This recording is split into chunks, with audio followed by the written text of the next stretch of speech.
नमस्कार विद्यार्थी मित्रांनो, डीप इकॉनॉमिक्स या यूट्यूब चॅनलमध्ये आपण सगळ्यांचं हार्दिक स्वागत आहे. आज आपण पाहत आहोत मुंबई विद्यापीठाच्या SYBAच्या अर्थशास्त्र विषयातील सेमिस्टर 3चा बँकिंग इन इंडिया, भारतातील बँकिंग या विषयातील मध्यवर्ती बँकेचे कार्य याचा अभ्यास आज आपण पाहणार आहोत. तर प्रत्येक देशाच्या बँकिंग व्यवस्थेत मध्यवर्ती बँकेला सर्वोच्च आणि महत्त्वाचे स्थान आहे. देशातील चलन व्यवस्था, पतव्यवस्था, बँकिंग व्यवस्था आणि चलनविषयक धोरण यांचे नियंत्रण व नियमन करण्याचे कार्य मध्यवर्ती बँक करत असते. भारताची मध्यवर्ती बँक म्हणजे रिझर्व्ह बँक ऑफ इंडिया. मध्यवर्ती बँक ही सामान्य व्यापारी बँकेप्रमाणे नफा मिळवण्याच्या उद्देशाने काम करत नाही, तर तिचं प्रमुख उद्दिष्ट हे काय असतं? आर्थिक स्थैर्य, किंमत स्थैर्य, पतनियंत्रण आणि व्यवस्थित बँकिंग व्यवस्था राखणे हा आहे. आपल्या भारताची मध्यवर्ती बँक कुठली आहे? रिझर्व्ह बँक ऑफ इंडिया, जिला शिखर बँक, सरकारची बँक किंवा बँकांची बँक असं देखील म्हटलं जातं. व्याख्या पाहूया. मध्यवर्ती बँक म्हणजे देशातील सर्वोच्च वित्तीय संस्था जी चलन निर्मिती, चलन व्यवस्थेचे नियंत्रण, पतव्यवस्थेचे नियमन आणि व्यापारी बँकांवर नियंत्रण आणि देशाच्या चलनविषयक धोरणाची अंमलबजावणी करते. भारतामध्ये रिझर्व्ह बँक ऑफ इंडिया ही मध्यवर्ती बँक आहे. आता याचे कार्य पाहूया. त्यामध्ये आपले पारंपरिक कार्याचा प्रथम आपण अभ्यास करूया. मध्यवर्ती बँकेचे पारंपरिक कार्य म्हणजे ऐतिहासिकदृष्ट्या मध्यवर्ती बँकेशी संबंधित असलेले मूलभूत कार्य आहे. त्यात पहिलं आणि महत्त्वाचं कार्य म्हणजे नोटा जारी करण्याचे कार्य, म्हणजे नोटा छापण्याचा अधिकार हा कोणाकडे आहे? रिझर्व्ह बँक ऑफ इंडियाकडे आहे. तर पहिला आहे नोटा जारी करण्याचे कार्य. मध्यवर्ती बँकेचे प्रमुख कार्य म्हणजे देशातील चलनी नोटा जारी करणे आणि त्यांचे व्यवस्थापन करणे. भारतात RBIला बहुतांश चलनी नोटा जारी करण्याचा काय आहे? अधिकार आहे. चलनाचा पुरवठा अर्थव्यवस्थेच्या गरजेनुसार काय केला जातो? नियंत्रित केला जातो. यामुळे देशात चलनाची एकसमान व्यवस्था निर्माण होते आणि लोकांचा चलन व्यवस्थेवरील विश्वास काय होतो? टिकून राहतो. नेक्स्ट आहे सरकारची बँक. सरकारची बँक म्हणून जी RBI आहे ते काय काय काम करतं? तर मध्यवर्ती बँक ही सरकारी बँक आणि सल्लागार म्हणून काम करतं. त्यामध्ये ती केंद्र व राज्य सरकारांच्या खात्यांचं व्यवस्थापन करते, सरकारच्या वतीने आर्थिक व्यवहार करते, सरकारी कर्जाचं व्यवस्थापन करते आणि सरकारला आर्थिक व वित्तीय विषयांवर काय करते? सल्ला देते. नेक्स्ट आहे आपला बँकांची बँक. लक्षात घ्या, मध्यवर्ती बँक ही बँकांची बँक म्हणून कार्य करते. व्यापारी बँकांना आवश्यकतेनुसार वित्तीय सहाय्य मिळवून देणं आणि त्यांच्या रोख राखीव व्यवस्थेचं नियमन करणं हे तिचं काय आहे? महत्त्वाचं कार्य आहे. व्यापारी बँकांना अडचणीच्या काळात मध्यवर्ती बँकेकडून आर्थिक मदत मिळू शकते. नेक्स्ट आहे अंतिम ऋणदाता.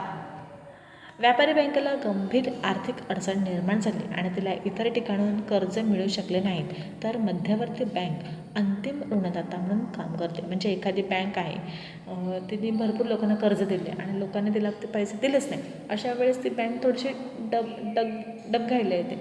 तर मग तिला कोण हेल्प करेल? तर मग बँकांचा अंतिम ऋणदाता म्हणजेच कोण? RBI. मग RBI तिला काय करतं? संकटातून मदत करतं. यामुळे बँकिंग व्यवस्थेचं संकट कमी करण्यास आणि आर्थिक स्थैर्य राखण्यास काय होतं? मदत होतं. नेक्स्ट आहे परकीय चलनसाठ्याचे व्यवस्थापन. मध्यवर्ती बँक देशातील परकीय चलनसाठ्याचे व्यवस्थापन करते. परकीय चलन बाजारातील स्थैर्य राखणे आणि देशाच्या परकीय चलनसंबंधी व्यवहारांवर काय करते? देखरेख ठेवणे हे महत्त्वाचे कार्य आहे. नेक्स्ट आहे आपला पतनियंत्रण.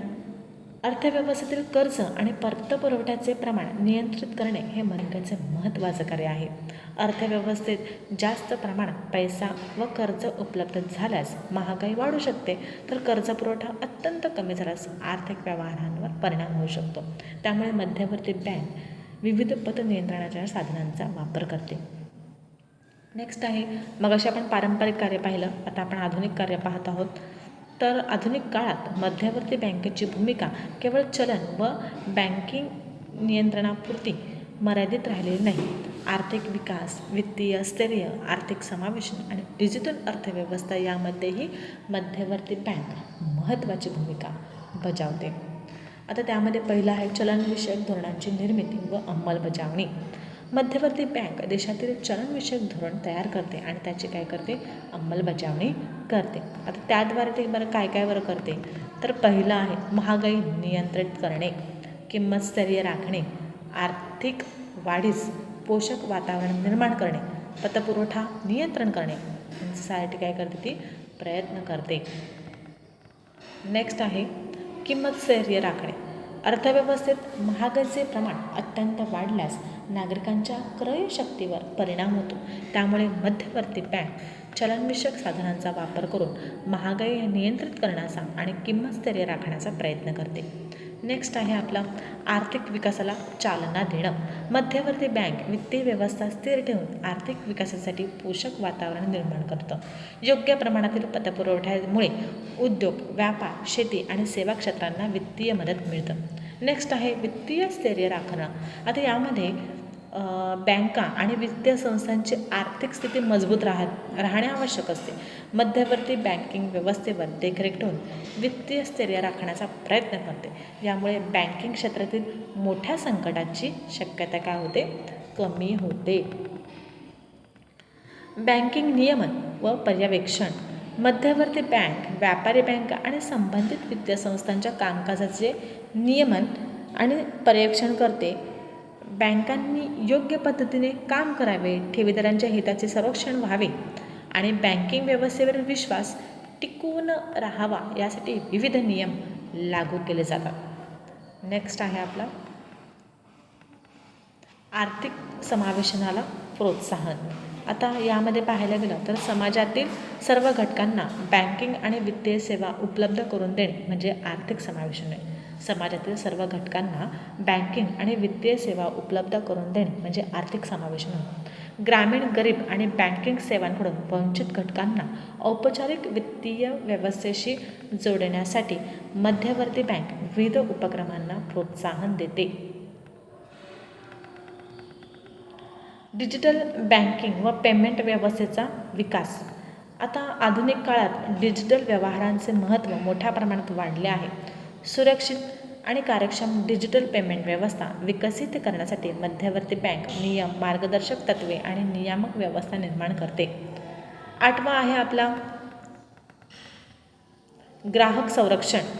बँकिंग सेवा वापरणाऱ्या ग्राहकांच्या हिताचे संरक्षण करणे हे आधुनिक मध्यवर्ती बँकेचं महत्त्वाचं कार्य आहे. पारदर्शकता, योग्य माहिती, तक्रार निवारण आणि सुरक्षित बँकिंग व्यवहार यांना प्रोत्साहन दिले जाते. वित्तीय साक्षरतेला प्रोत्साहन.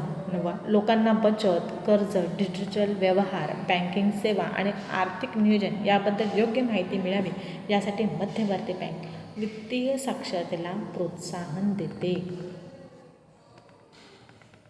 संकट व्यवस्थापन. लक्षात घ्या, आर्थिक संकट, बँकिंग संकट आणि वित्तीय बाजारातील अस्थिरता निर्माण झाल्यास मध्यवर्ती बँक आवश्यक उपाययोजना करून वित्तीय व्यवस्थेत स्थैर्य निर्माण करण्याचा काय करते, ती प्रयत्न करत असते. आता पारंपरिक कार्य पाहिले आणि आधुनिक कार्य पाहिले आपण. थोडंसं तुमचं हे होईल, जम्पिंग होईल, म्हणून मग इथे तुम्हाला मी फरकमध्ये लिहून दिलेलं आहे. मध्यवर्ती बँकेचे पारंपरिक काम कोणते आहेत, तर नोटा जारी करणं. सरकारची बँक आहे, बँकांची बँक म्हणून काम करतं. अंतिम ऋणदाता म्हणून काम करतं. परकीय चलनाचे व्यवस्थापन करतं. पतनियंत्रण करतं. बँकिंग व्यवस्थेचे मूलभूत नियंत्रण करतं. आणि आधुनिक कार्य काय आहेत, तर चलनविषयक धोरणाची अंमलबजावणी, किंमत स्थैर्य राखणे, वित्तीय स्थैर्य राखणे, आर्थिक समावेशन, डिजिटल पेमेंटची व्यवस्थेचा विकास करणं, ग्राहक संरक्षण व वित्तीय साक्षरता आणि बँकिंग नियमन पर्यवेक्षण हे आहेत आधुनिक कार्य आणि हे आहेत पारंपरिक कार्य. पेपरमध्ये हे लिहिण्याची काय आवश्यकता नाही. एक जास्त तुम्हाला शिकवता थोडासा पुन्हा एकदा रिव्हिजन व्हावे मी तुम्हाला दिलेला आहे. किमान हा तक्ता जर तुम्ही पाठ केला आणि पेपरमध्ये लावून तुम्ही त्याचा अर्थ तुमच्या शब्दामध्ये लिहिला तरी तुम्हाला खूप छान मार्क्स मिळू शकतात. नेक्स्ट सारांश. सरते शेवटी आपण सारांश लिहितो पेपरमध्ये. तर मध्यवर्ती बँक हे देशाचं संपूर्ण बँकिंग आणि वित्तीय व्यवस्थेचे केंद्रस्थान असते. तिच्या पारंपरिक कार्यामध्ये नोटा जारी करणं, सरकारची बँक म्हणून कार्य करणं, बँकांची बँक म्हणून काम करणं, अंतिम ऋणदाता म्हणून आर्थिक मदत करणं, परकीय चलन साठ्याचे व्यवस्थापन आणि पतनियंत्रण यांचा समावेश होतो. आधुनिक काळात त्याची भूमिका अधिक व्यापक झाली असून चलनविषयक धोरणाची अंमलबजावणी, किंमत, वित्तीय स्थैर्य राखणं, बँकिंग नियमन, आर्थिक समावेश, डिजिटल पेमेंट व्यवस्था, ग्राहक संरक्षण, आर्थिक विकासाला पोषक वातावरण निर्माण करणं असे कार्यही मध्यवर्ती बँक करते. त्यामुळे देशाच्या आर्थिक स्थैर्य विकासासाठी मध्यवर्ती बँक अत्यंत महत्त्वाची आहे आणि आपल्यासाठी देखील मध्यवर्ती बँक ही काय अतिशय महत्त्वाची आहे. अशा प्रकारे हा SYBAचा इकॉनॉमिक्स या भारतीय बँकिंग या विषयातील आपण मध्यवर्ती बँक अभ्यासली आणि हा जो प्रश्न अतिशय MP आहे तो तुम्हाला पेपरला येणार म्हणजे येणार आणि नक्कीच याचा अभ्यास करा. पेपरमध्ये चांगले मार्क्स पाडा. आजची व्हिडिओ आवडल्यास व्हिडिओला लाईक, कमेंट्स जरूर करा, सबस्क्राईब करा आणि आपल्या मित्रमैत्रिणींना शेअर करा. जे SYBA ज्यांनी इकॉनॉमिक्स घेतलेलं त्यांना ही व्हिडिओ दाखवा आणि चांगले जास्तीत जास्त मार्क्स पाडा. धन्यवाद.